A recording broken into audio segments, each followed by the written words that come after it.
Ladies and gentlemen, welcome to Zoom into Wine. It's time for the show and your host, Ian Blackburn. This is Zoom into Wine. We've been up and operational now for a couple of months, and we're having a lot of fun bringing some great wine people together. We are live on Facebook on 2 different channels, and we've hoped to have a bigger audience even still join us tonight. We've got some amazing talent on the Zoom in the form of hospitality and wine expertise, musicianship, voiceover, photographer, philanthropist, and all kinds of amazing people. So join us at Zoom into Wine. Look at the calendar of different activities that pull us all together.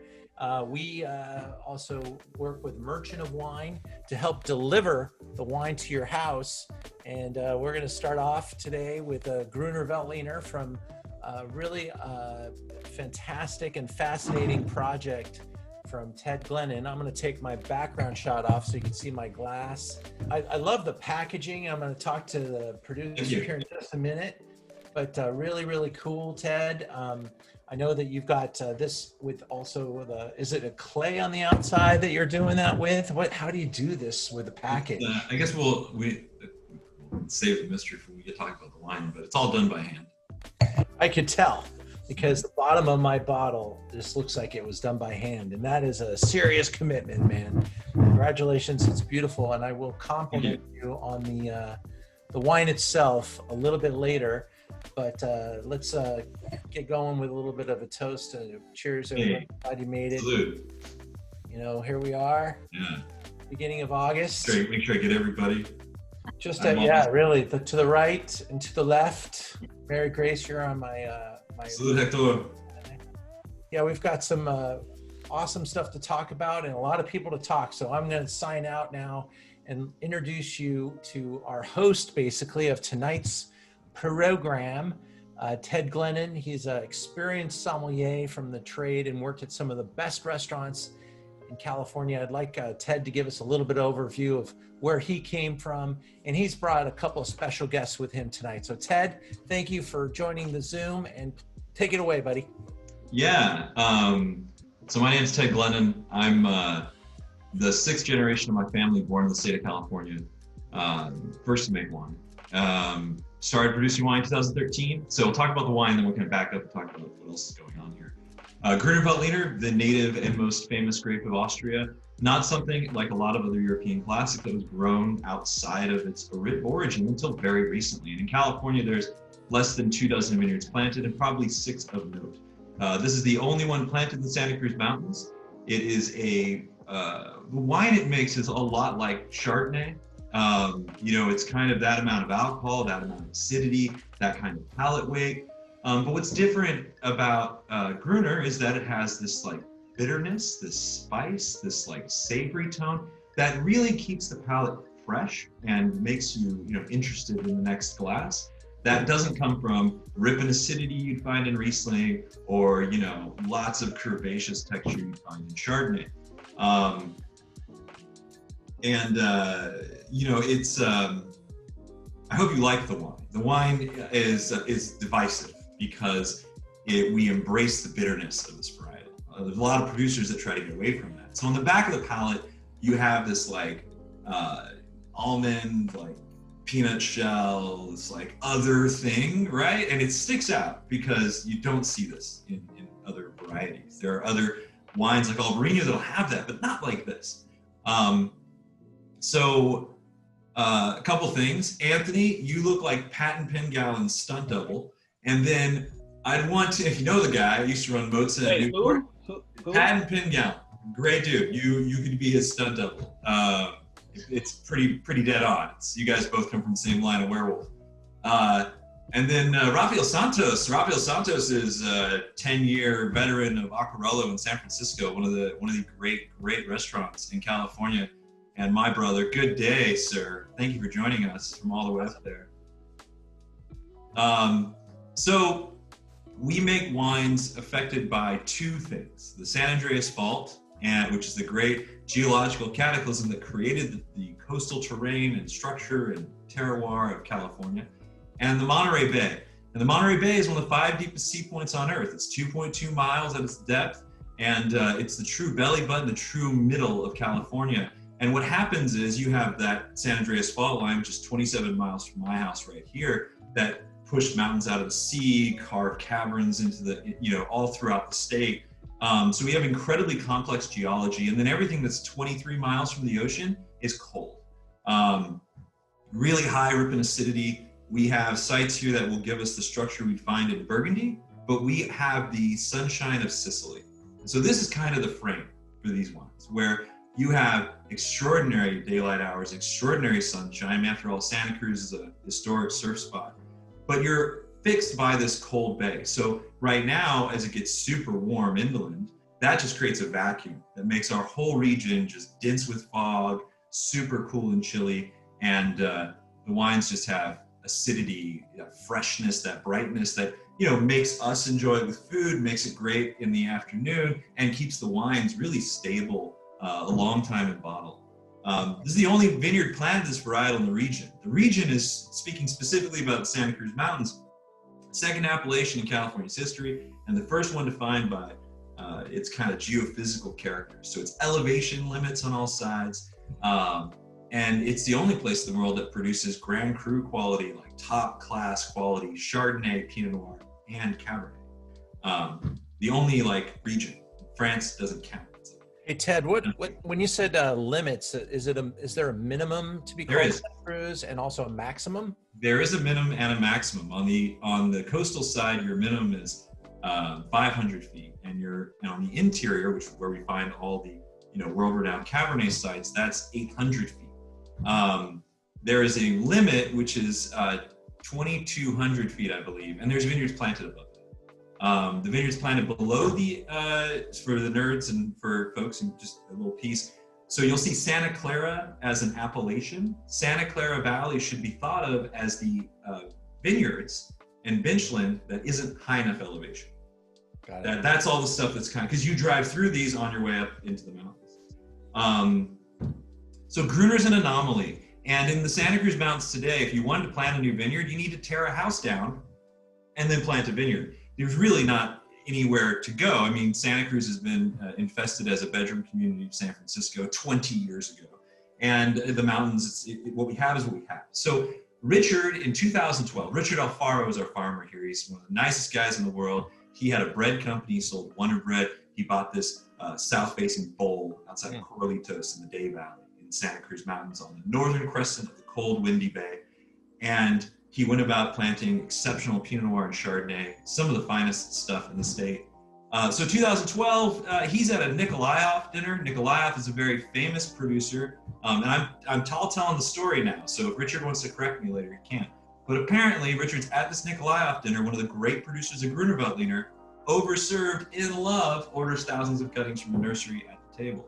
So those show up, and he's like, well, that 15-year-old Pinot Noir we don't like is going to get tea-butted over to Gruner this year. In 2014, he invited Lyoko, Arno Roberts, and VoCal into the vineyard, and for the last, I think the last 6 years, it's been just Richard in one block and VoCal in another. There have been some other producers that have taken like a ton of grapes here or there, but Gruner's kind of tricky. And I think that what we kind of think we want to make of white wine in California, this kind of goes different ways on you. So I'll just raise your hand or buzz me or however we want to do interruptions, but I'll just kind of keep trucking on the info. This is a wine that I'm picking not so much on the science as I am on the flavor of the fruit and the skins. So the color of the wine, the spiciness, the texture, the bitterness is really heavily impacted by skin contact. And I just want to say skin contact is something that's thrown around a lot, right? Cabernet would be really weird if it didn't have any skin contact.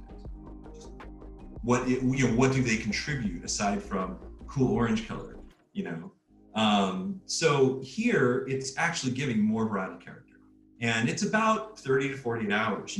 I work in 2 facilities, and so I'll pick one morning and we destim it and we wrap it, we put it in a cold part of the cellar, and then it's the next day-ish when I can get it pressed, because I'm a 3 to 4 ton kind of small lot, and I'm working in somebody else's winery.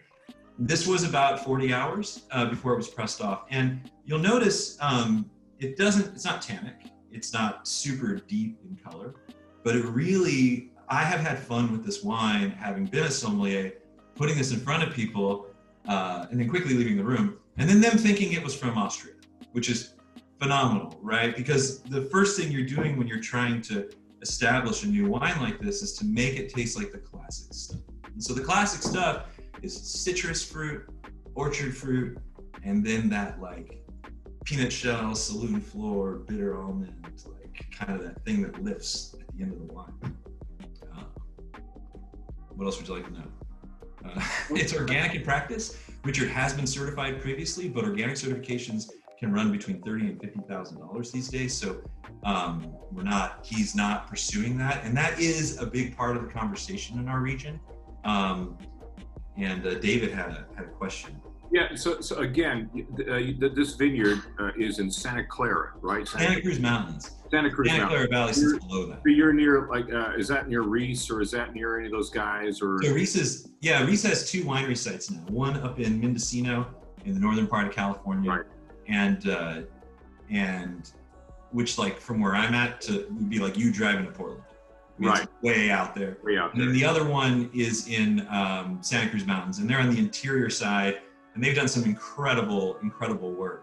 These vines, some of those vines are very, very, some of them are old. What's Casalacqua, I think, is the guy who goes out and finds these amazing old vineyards. Is that how you found this site? No, I've known about Richard for a long time, since I was a sommelier in San Diego. And one of the gentlemen whose facilities I use, a good buddy of mine, it was just kind of a lot of like relationships encountering each other in the years leading up to the first wine, and working with. So honestly, here's the thing, Gruner, for the wine professionals, hey, Gruner's really easy to understand, right? You got it down, you can talk about that, you taste it all the time. Not so much. So the beginning, so 14 is the harvest. So in the spring of 14, Richard Alfaro was like, hey, come make Gruner. Okay. And I spent the rest of the year tasting Gruner Veltliner everywhere, and talking to Austrians and talking to everybody about, like, how do you make this like really, really great? It's one of those kind of things that it's just wild that it has worked out. I hope there's more that's encouraged in the area. Now, you mentioned Tegan, and Tegan works more in Lodi. There is a lot of old vine in the Santa Cruz Mountains. While you continue to enjoy the Gruner Veltliner, I guess I can tell you a little bit more of the region and its history. One second there, Ted. Just as we're tasting this wine, yeah, I think a lot of people enjoy Gruner. In fact, on the retail site, we're selling a ton of Gruner Veltliner, and people ask me, what would you pair with Gruner Veltliner? And I wonder if your answer is even a little bit different because it's from California, and or is it are you going to put it in the same style as the Austrian style, or do you do anything different with it because it's California? I think the bitterness is unique, and so that gives you an ability to challenge things that are bitter. That gives you a weightier wine that can fight back with a salad course, that can fight back with a like first or second course that might have some raw vegetables or something that's really challenging. It doesn't have a lot of acidity, so we're always going to be careful there. I really like this wine with sushi because it does things in here like the bitterness, and it's not super acidic, and it's also not too weighty. So I really love this with like just classic California garbage rolls. The fried foods are kind of fun here too. I think the wine is extraordinarily versatile. So something about it being from California, when you get out of the VoCal in Austria, which is more of an extension of the river valleys of Germany, the rest of the appellations are on the Pannonian Plain. Like, this vineyard probably has a cooler median temperature annually than most of the appellations of the Niederösterreich in Austria. I mean, it's humid and it's hot. And remember, historically, Austria is well known for the Sauterne-like dessert wines they produce. It's what makes the VoCal so unique.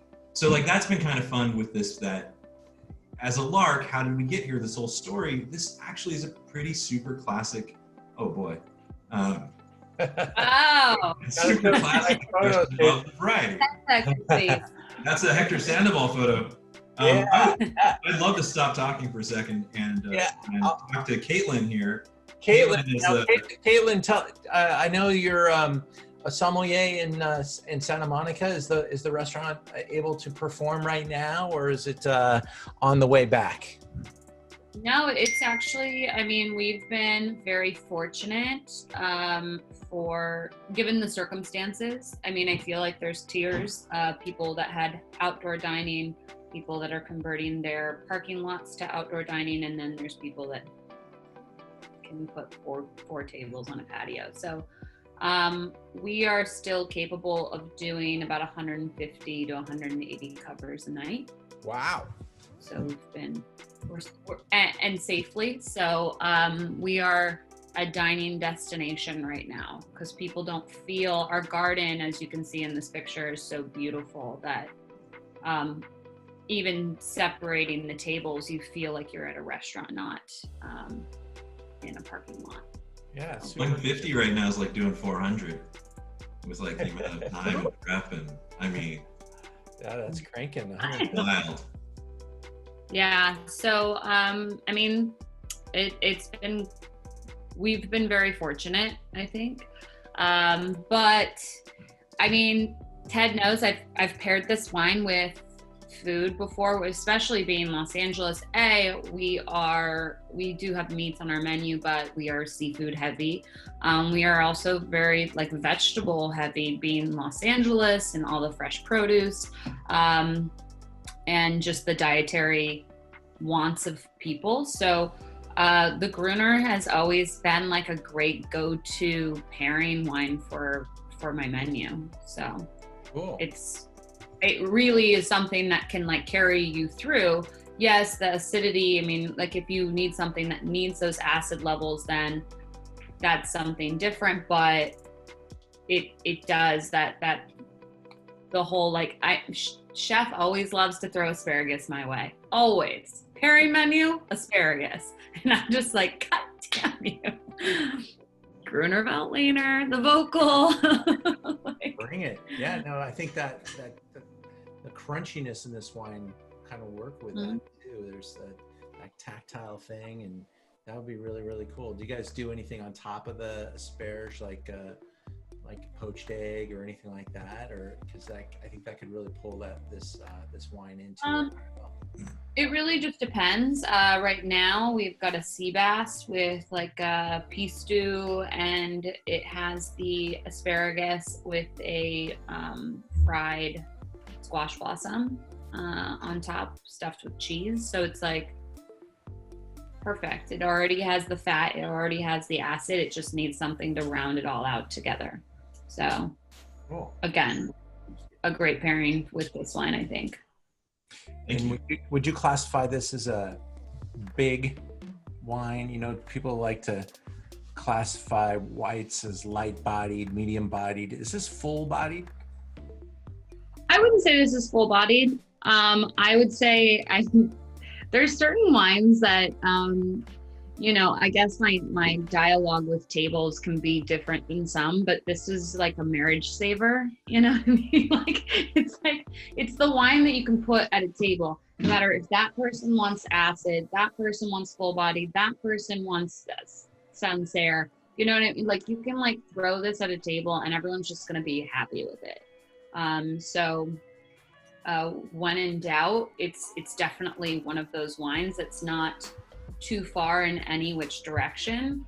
When you have a table full of people who want different things, but they've settled on, they all want white wine, but everyone has an opinion. And so this is a perfect wine to put in front of them. Give them the wine nobody asked for. Right? Yeah. Yeah.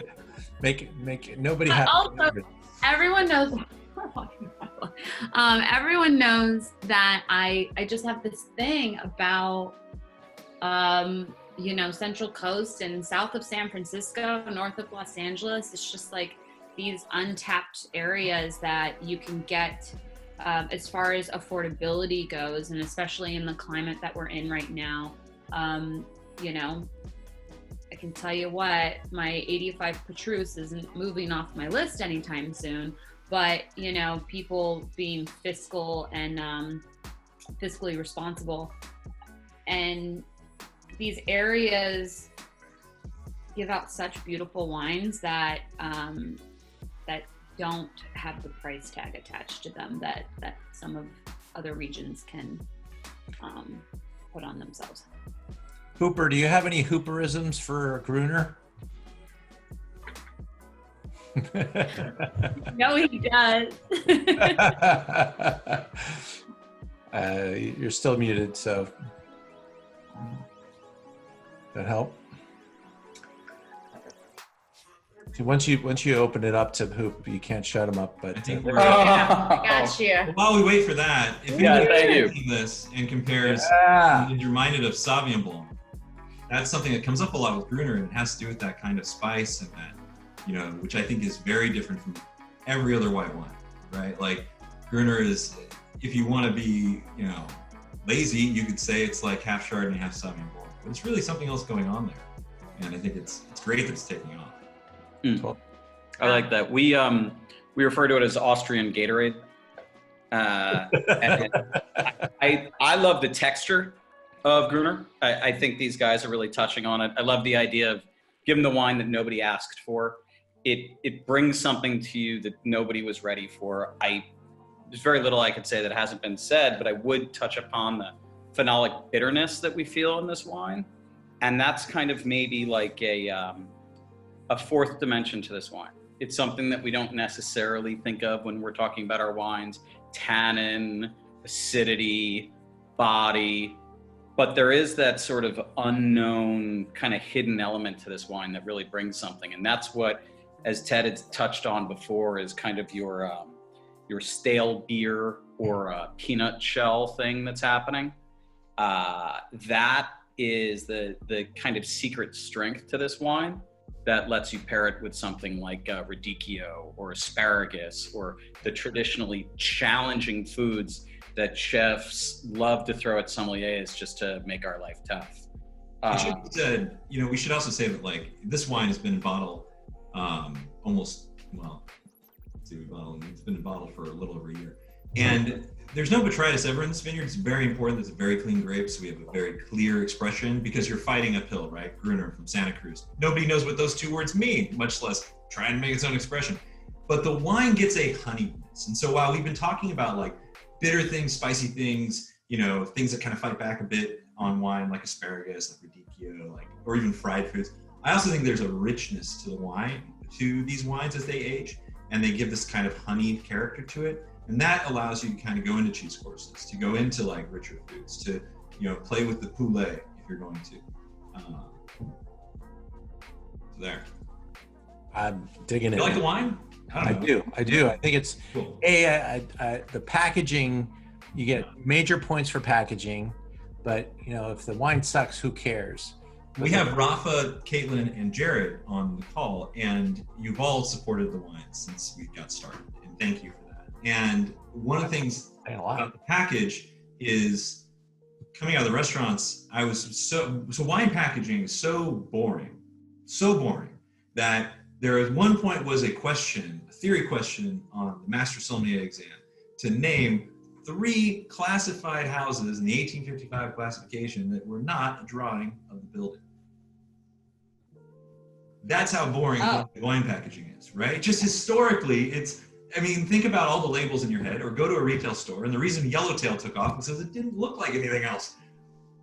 When we're making wines from a region that is incredibly important in California's history and provides like crazy value for what it is, how can I, coming from that environment, knowing these wines were going to be 60 to 100 or wherever they were going to land on the wine list, there had to be a way to first say wine packaging is stupid, and then also be like, hey, and come up with a design that's going to look the same forever, right? You come across this bottle in 30 years and it will look the same. All the information will be on the bottle. And then, go where you know, right? So we've been mostly in a restaurant on-premise brand because it's kind of where I came from. And so if you're going to offer, you guys are in the dining room, you're going to recommend a $100 Pinot Noir that no one's ever heard of. My sense of service was like create awe every step of the way, right? And so like, if you saw the bottle the kid recommended, I'm talking about you, Hooper, from like across the dining room, and it's coming at you, and it looks like nothing you've ever seen, what the fuck is going? Like, can we just start there with this is a new experience? And you know, realizing that like packaging, like some of the hand stuff that we do, that happened years after producing the first wine that was in cellar. And so there was a time to say, you know, this is something really special. There's really something here to be proud of. What hasn't been done? You know, 2012, people are screen printing beer bottles, spirits bottles, all kinds of things. Nobody's doing it in fine wine. You've got champagne producers, you put the bottle in ice and the label just floats off. Like, what are we gonna do with that? You know? And it was just an opportunity to say something. I also spent 5.5 years with an Italian importer, and I'm a specialist in Italian wine. I would harvest in Barbaresco. So the back of the bottles have all this legal info that I didn't know this, but when you guys open the wines, you're going to tear off the legal government warning. I had no idea that's what would happen. It's kind of a tribute to the DOCG, to the Italian culture that, you know, once a generation gives the finger to the government, and we were getting there in California. And I think you've seen a lot of writing and stuff that's happened that kind of, the bubble sort of pushed over. So style points, minimalism, trying to do something that grabs you, and respect where we're from. I put the growers first, I put the brand second. Most pictures of the wine, you don't even see the brand. You just see where it's from and what it is. That's super punk rock. Yeah, man. Yeah, it is. Yeah, it's rad. Your ethos is brilliant. Thanks, Steve. I'm just saying, it's rad. I was a bass player once. Yeah. So you know, for me, it came from, and then you get into funny things, right? Like everyone in service has had to answer a really silly question in a really nice way. Like having a guest that's like, "Did you know there were 25 grapes in Cheddar Pop?" That's fascinating. Thank you. So like, going into restaurants and people being, "Hey, what's 17?" It's the vintage. Like some of the smartest people in the world, 3-star Michelin restaurants. What is that? What is it? It's a lucky number. It changes every year. Your vintage is more affected. Am I right? For what? Than in Santa Cruz, because of the elevation and being, you know, it's just, and the rain pour, like everything. Isn't Santa Cruz, correct me if I'm wrong, more susceptible to vintage variation more than a lot of other regions in the state? Possibly because 99% of what you see come from the Santa Cruz Mountains is single vineyard and independently owned. And so there's definitely nuance of vintage and everything. No, but in the time that I've been working in the region, starting in 13 until this year, I started in the middle of the drought, the most destructive historic drought in California, right? 13, 14, 15, 16. And then that breaks in the winter of 16. And then 17, we have the fires, right? We have the terrible fires in Napa and Sonoma, and that's the Cabernet you'll be drinking. And so, you know, every year had been insane until 18 and 19. So as far as talking what's happening out there, our region is getting colder. And we're talking a couple degrees out overall, right? But while everyone else is getting like record heats, they're doing studies in Napa saying, how much longer can we do this? We're in the third coldest record year we've had. 18, 19, 20 are just trending down. And that's because of the bay. And so that's going to continue to give us this great freshness and acidity. One issue we do have is a mildew pressure. One issue we do have is because of the coastal influence, you're going to have a little bit of a later set every year. And so are you out of the rain? And during the drought, we had those issues. You know, 15 is a year where there were a lot of 100-point wines out there, like Montebello. And that was a year that people were maybe 25% of normal in their vineyards because there had been a rain during flower and there was a rain during set. And so those are those times in Earth that are, you know, the cluster of grapes is an independent pollination in every single berry. And if you have rain, flowers. And if you have berries, they break up. And so throughout the region, you had a really historic low yield and also like kind of a historic press bonanza around it, and all the farmers go back to work grumbling. You can't do that in a year. We have a lot of wine to sell. But I think we're more consistent in a lot of ways than a lot of the other regions because we're so protected by that bay. And I think that it's also attracting, not just in Santa Cruz Mountains, but the Cienega Valley and San Benito, Carmel Valley, San Jose Highlands throughout the Salinas Valley, people into the region that want to make those kinds of fresh, bracing wines. And I think those are the wines of the future. And that's what we're trending towards, this kind of national palate. This is Gruner Veltliner on the vine. Not a heavy yield. It definitely takes a higher crop than, say, other white grapes you want to really stress out. Clusters are going to be kind of orangish to brown when they're picked. It almost looks like underripe Pinot Grigio, and it's all about the skin development to get that kind of aromatic flavor and texture that you're getting in the wine. So if you know these wines, Federspiel Steinfelder. What's the first one? Steinfelder? Someone nod. Steinfelder, right, Paige? So like that first release from the VoCal is just young vines and pressed off. There's no skin contact, no skin development. So you've got like Vader Malberg and other people that are just making one wine from the vineyard. And so that's our approach here, right? It's not to segment things, but just to make the best damn wine out of that block every year. We have a question from Lisa about awesome. Monterey and how the wines from Santa Cruz compared to Monterey. And a little more fog.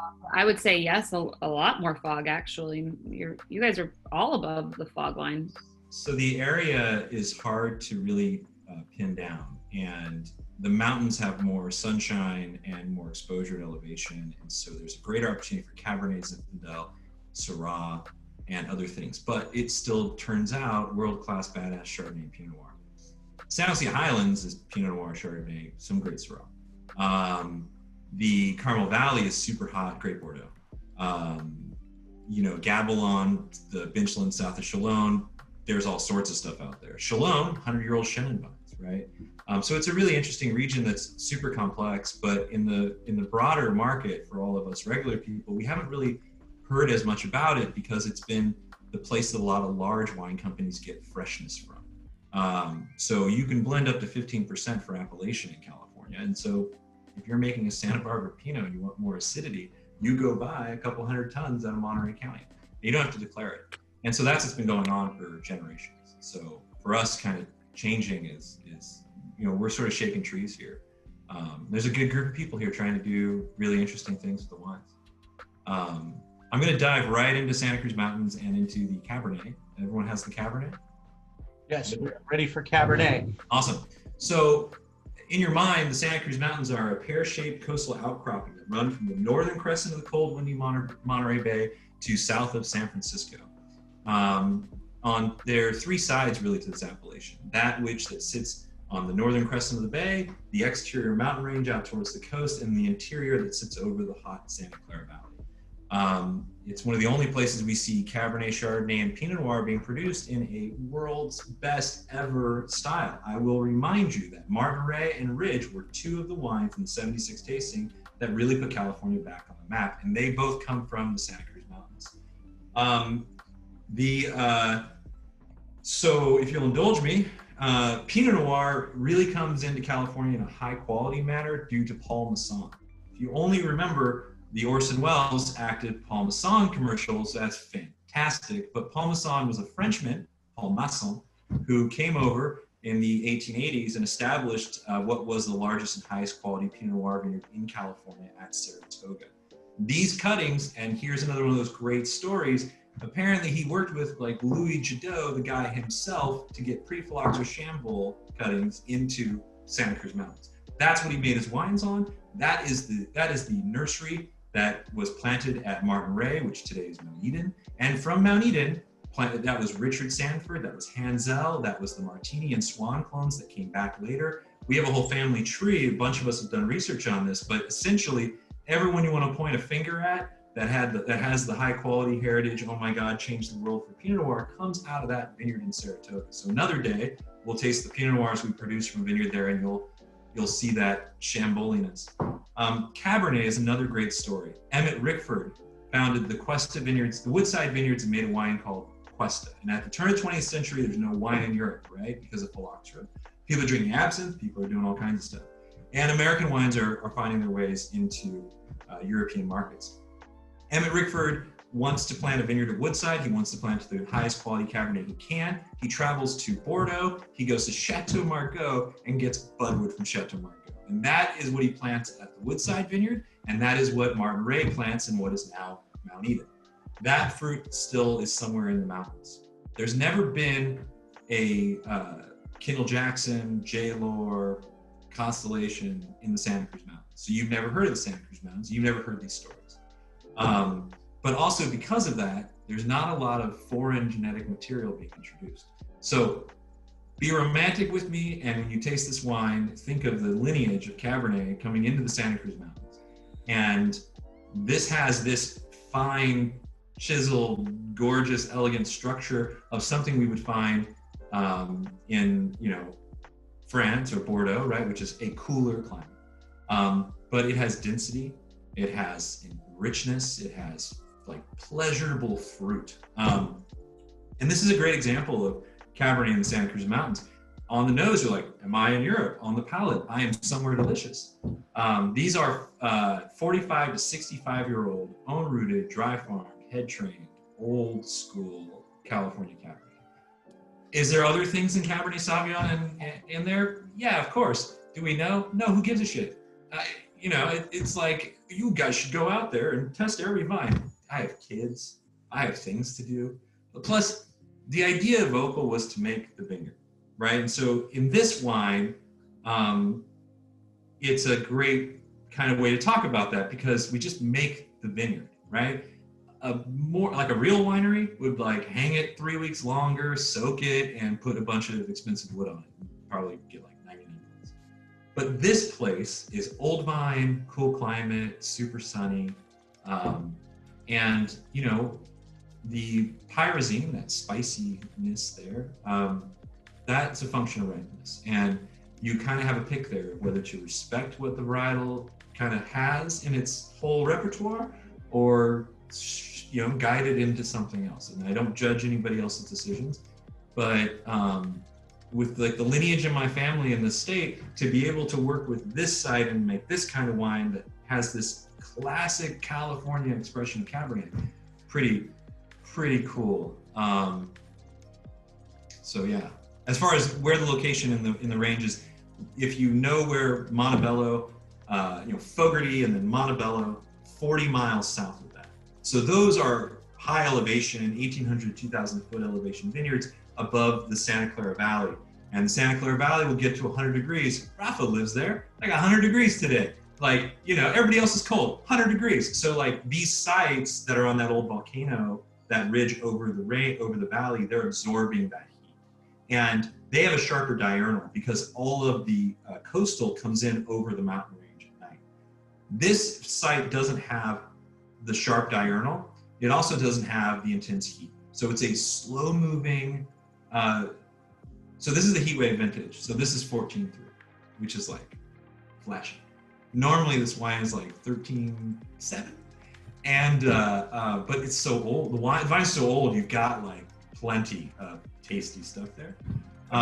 When did you harvest this 17? Typically this is an October pick. And that's kind of what I'm getting at is like, the same people picking Cabernet in October are probably potential alcohol of 14.5 or 15, but because it's just such a cool place, as long as you're clean, as long as you don't have a heat incident coming, as long as you don't have some sort of fungal, viral, whatever pressure, you kind of just leave it alone. And, at one point, you're not going to have too much sugar developing. You're just going to get all that other stuff that we want. Eventually, these vines die. But until then, we keep making them.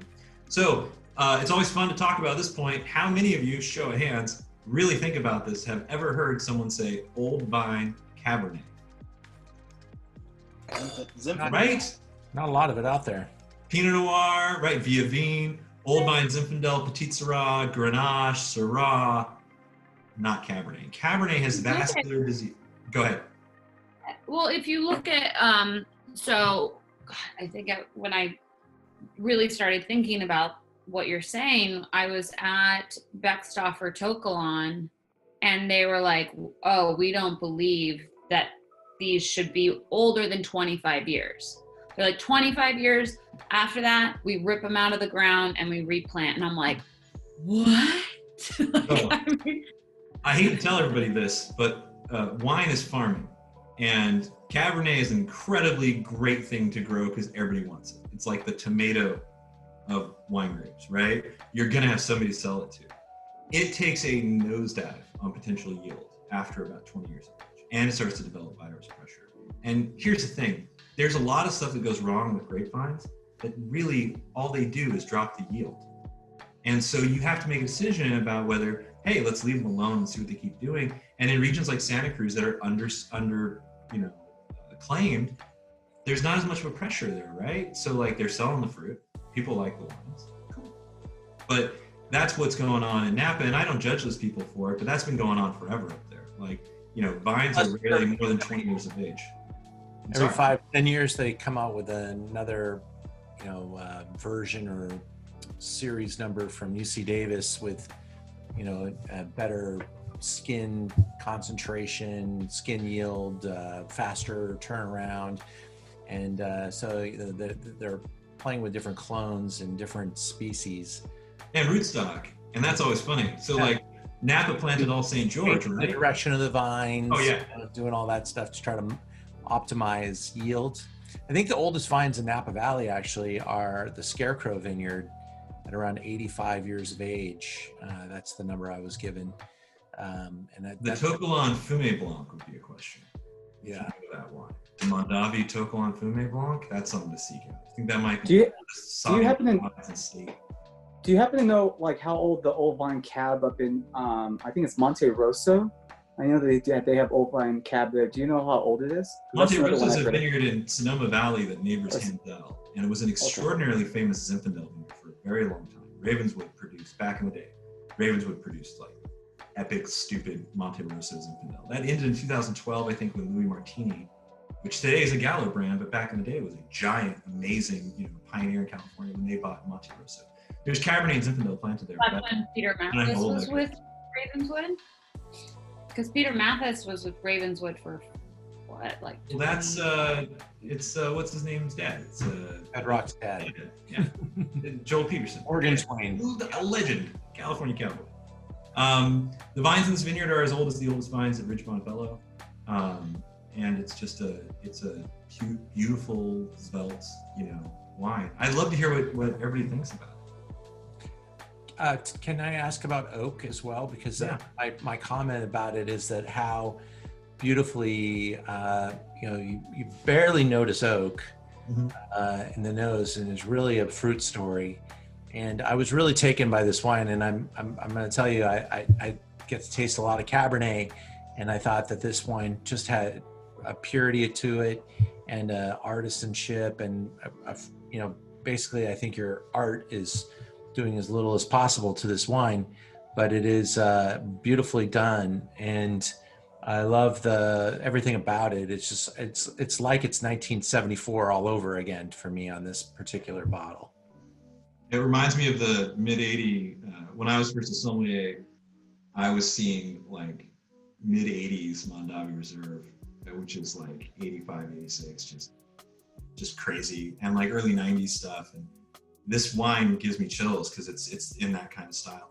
As to wood, I'm glad you think it's integrated because it's all second-year-old what I can get my hands on. In the 2019 vintage, I invested in some new barrel. I think that the fruit and intensity of this wine can handle some sexy new French barrel, but I really don't want to go too far, into it. But I think we run around putting new wood on everything because of how well it works with Cabernet.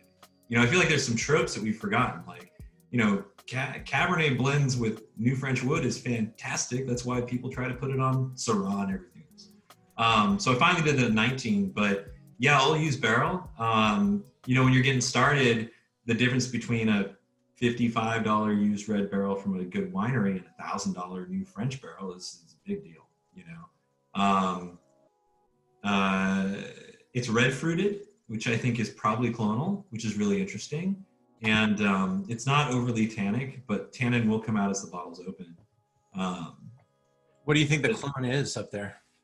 I don't know. I mean, I like to believe that it's like remnants from that Margot Budwood, but it's probably that plus things that were grown by other pioneers in the region. Grapevines are frisky. I like to cut it up. Hey, Ted. As the barrels evolve, the ones that you're purchasing, are you looking to, as like Seth would say, like a barrel is just a vessel after 5 years. So would you continue to kind of purchase new French oak over the years and then eliminate the neutral barrels, or? Yeah, so I'm trying to get to a place where all the barrels are mine. So I've used it. They came to me new, and I've seen barrels. It's just going to take a while. I don't think new barrels something to be afraid of. It's just kind of it's like salt, it's like how you use it. Some of us have, some people have a cook's palate. I like a lot of salt. They like a lot of wood. I think it has a lot to do with what you're doing.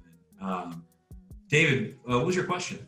Yeah, I was just going to mention that you mentioned the Margot cuttings. I was able on WineBid to pick up a 65 Concannon, and I'm looking forward to to trying it. And my question, those wines back then and what they were doing, and especially like Ian said, 74. We had 73 not too long ago, and they're so damn good, because the acid was high, the alcohol was low, and it seems to be that people are doing two things: finding grapes and vineyards that are unique and different, because California used to grow everything, stuff we haven't even heard of before. They used to grow it all, so it seems to be coming around where people like yourself are growing some amazing grapes that that were grown back then. Then they ripped them all out and made big jammy wines in the 90s, sort of that sort of thing. But it seems to be coming back again. Are you finding that? You're finding that as well. That what's happening.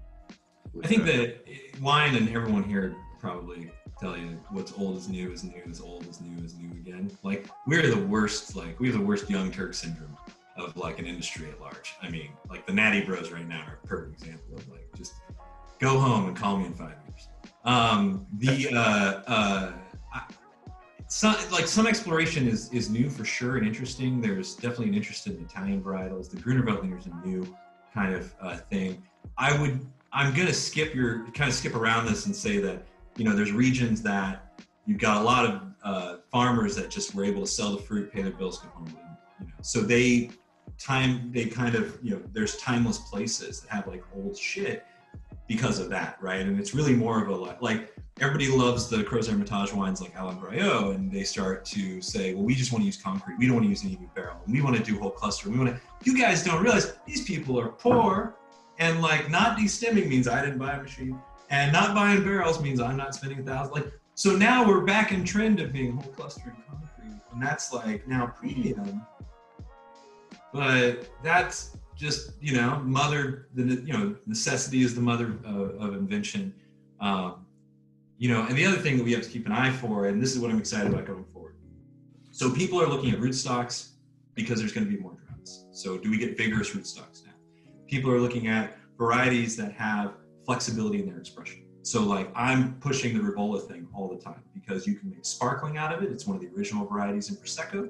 You can make wine that's like red wine by doing it, the Gravner, Movia coolness. You can also make just a super juicy Pinot Grigio. And different seasons are going to give you different opportunities to do things. And that's kind of the thing that I think is really exciting that's happening, is people sort of saying, we're going to need new ideas because we're changing the climate, and our kind of classical ideas here are based out of a different market from a different time.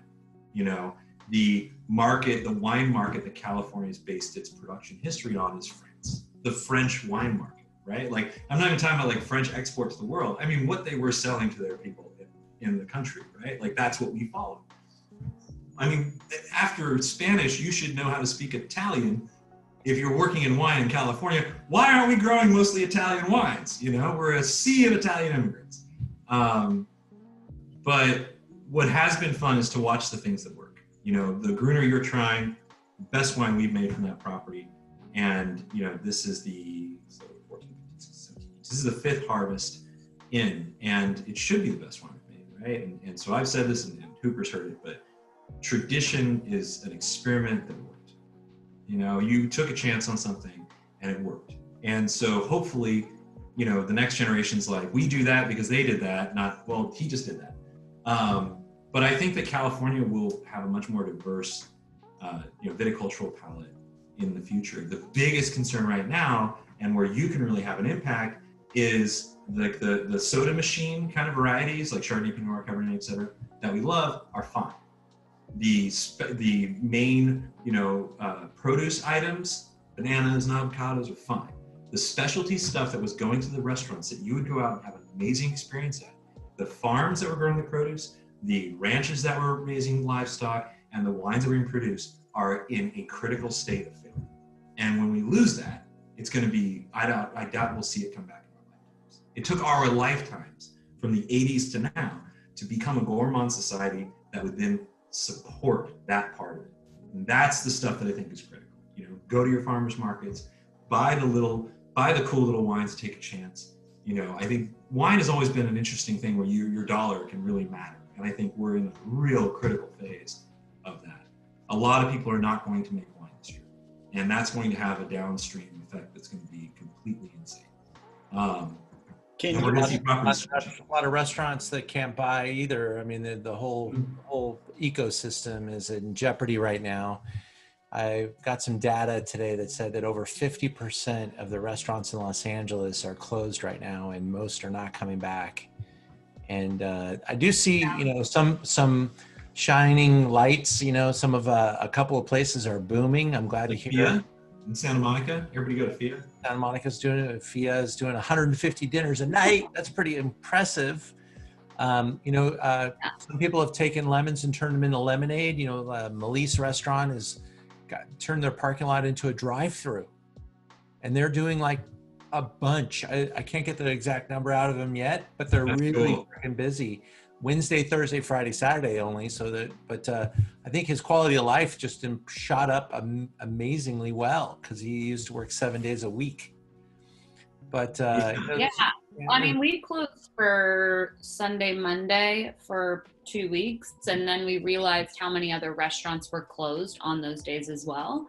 And we were like, oh, well, now no one has anywhere to eat. So I was enjoying my 2 days in a row little weekends, but it was short-lived because we need to give people options. And you would think actually that being in Santa Monica and this close to the water, that there would be a plethora of options, but there really are not.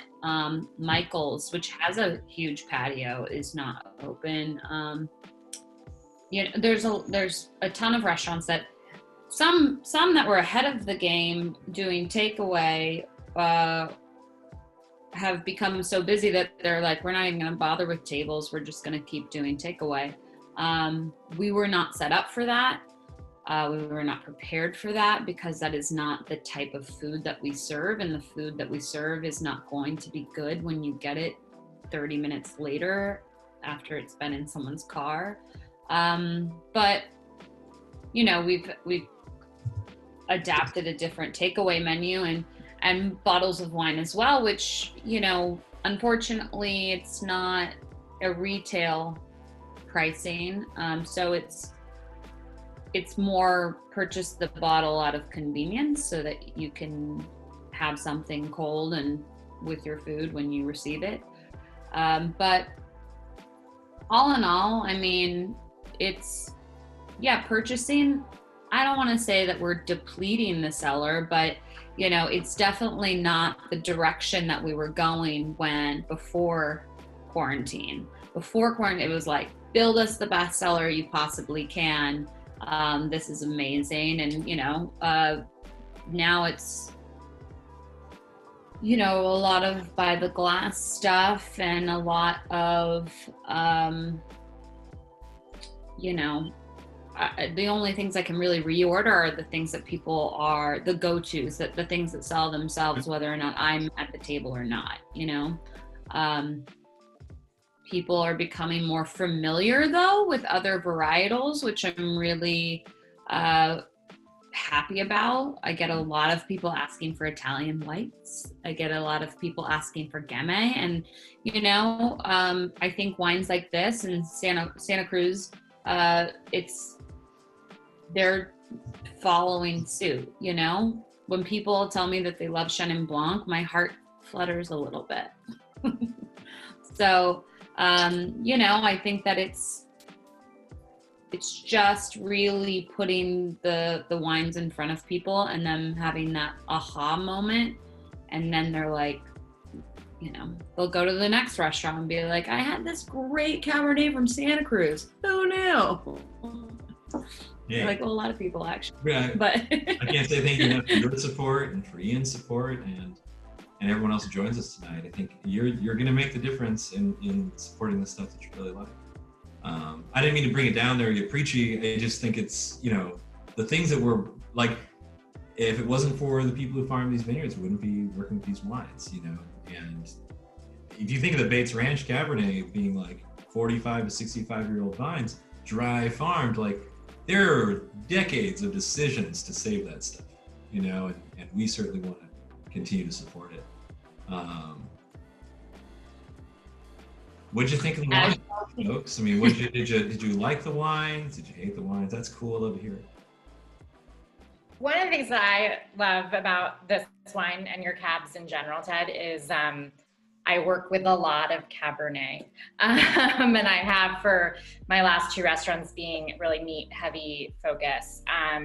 Tell us what those are. Oh, well, in Denver, I worked for a restaurant that did dry age and house and worked with all local co-op stuff. And here I worked at Cut by Wolfgang Puck, which is not open right now, unfortunately.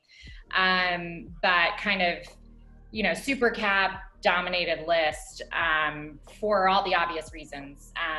And I think for me, you know, when we talk about these wines from the 80s, I did not have the pleasure of drinking them then.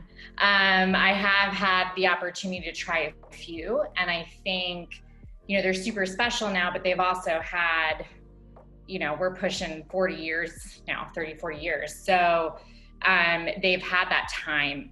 And I think when we're drinking current release or more recent release cab, one of the things that comes up is this, you know, like they're big. And what I love about this wine is that while it is young, it's so drinkable now. It's playful, it has that acidity, it like can definitely stand up to a steak dinner. But if someone else at the table is not having beef, like this wine isn't gonna kill their meal. And I think a lot of California cab, unfortunately, especially when it's young, it is like, unless you're having a big steak, like it's gonna be really overwhelming. And so, it's also fun to be able to pour something that people are so accustomed, I think, to seeing Napa, which is great. And there's so many great wines, but to be able to be like, I have this thing from California that you're going to love. And it's not going to break the bank. And people get really excited about that. You know, it's super exciting as a som to be able to bring that to the table and like have a different conversation. I agree. I think that the big difference between, and obviously when we start throwing blankets, there's holes, right? But the big difference between Santa Cruz Mountains and Napa Valley and how they've developed in people's kind of perception and the wine styles is marketing, right? Like, so Napa Valley takes off. We've got like super crazy billion dollar properties. We have Mouton Rothschild partnering with Robert Mondavi to produce a winery, and then the score thing, and then the like polish, and then pushing the window on ripeness, and now the plague of Napa Valley. Spätlese, that's not my term. And then you look at Santa Cruz Mountains, and there's like been zero marketing, right? Like I teach for the Santa Cruz Mountains, and people are like, I love Montebello. Where in Napa is that? And I think also in the style of wines, right? Because again, you've got people that like the most famous wineries of the region are like Fogarty, Mount Eden, which is the old Martin Ray property, and Ridge. They've just been doing the same stuff for like it's almost that same mentality, right? We make a great honest wine from our region and it sells and people like it, are we gonna do other things? And I think that like they've almost kind of stood apart from that. I if I can say something personal, I crack up because Jared and Paige are together. Paige and I meet when she's in Denver, and her chef is Christian Graves, who's an old buddy of mine from San Diego a lifetime ago. And just this is how small. And then I invited you to work Pebble, right? You did. That's where we met. Yeah. Sommelier love story. For now, they're happy about that. In a couple years, it could be a different story. But like that's how small the world is, and it's. I think those of us who work in wine, we have found it's like people who work in wine love it, and it's not just the cool side effect, and being mixed up in this thing that's agriculture and history and so on, but like the connection we have with people, and the people that just keep repeating in their life and how they're connected to each other is one of the amazing things for sure. Oh, absolutely. One of the things that you kind of skipped over a little quickly, Ted, was your background. When we got started. I didn't even give it.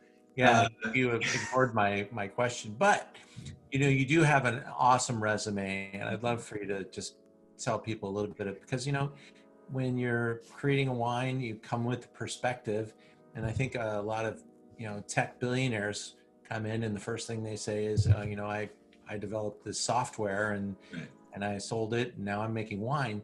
You come at it from a total, you worked your way into having an informed opinion. And I think that's a big part of why this wine is what it is. I first started working in a restaurant when I was 14 in 1994. And so the first generation of my family, Juan Francisco Periguere Olito, he's actually the person who built and operated the Basque Hotel in North Beach in San Francisco. So like the first generation was in service, and then most of my family for generations are judges and police and teachers and firefighters and so on. So I went to work in a restaurant because I was going to keep me out of trouble, which is totally not what happened. And I worked in a restaurant, so I was a cook through high school, and then I was in Los Angeles, and I started working in the front of the house eventually, and I moved to San Diego in 2003. I worked with Chef Jason Knibb, who's a kind of unknown luminary. I worked with Bradley Ogden down there as well. I took over and renovated the Hotel del Coronado. I was there for 4 years. I moved to Monterey in 2011 and opened a restaurant called 1833 in a historic adobe. We were nominated for James Beard Best New Restaurant in the country, which is the first time it happened in the region. I was a top sommelier in America for Food and Wine Magazine in 2013. I worked at Quince in 2012, excuse me. I worked at Quince in 2013 when we got 2 Michelin stars and a James Beard nomination for service. I opened Rose Rabbit Light in Las Vegas, Faith and Flower in Los Angeles, Mr. Hooper, a couple other places that are really cool. They're still MBA'd. And then I worked for a crazy wine and spirits importer called Domaine Select, where I represented Gravner, Jolie, Movia Coes, Poggio de Soto, Ogier, a pantheon of extraordinary producers. And that was grad school, 5 years. While I was working on getting the wines going, going out and working 14 states for an importer was grad school. I mean, it was hard. And then I kind of went off on my own a couple of years ago. I teach for the Santa Cruz Mountains as their educational liaison. I represent a couple other wineries from the region alongside my own nationally and try to kind of really build the voice of this place. And I used to work on 6 food and wine festivals that will never exist again. We'll see them in 2025. Pebble Beach Food and Wine, Los Angeles Food and Wine, Santa Fe Wine in Chile, the Four Seasons, Maui Food and Wine Classic, Rafa, and then Aspen, and then other stuff. And I was busy, and now I've been a cook at home for my kids for 5 months. Hey, you're qualified, man. It's important for me to tell the story of California. I am just so fed up with, we have to apologize for our wines being good. We have to apologize for having a nice weather. We have to apologize for, no one asked you to move here. But it's gotten to this point with wine where, that's really been a big thing for me, is to like start talking about how we live in one of the world's greatest wine regions, food regions that ever existed. And, proudly. And Zinfandel's still cool. Thank you. Yeah, I'm fighting a fight too. And you makes it, yeah. With Zin, and we all have to fight for what we believe in.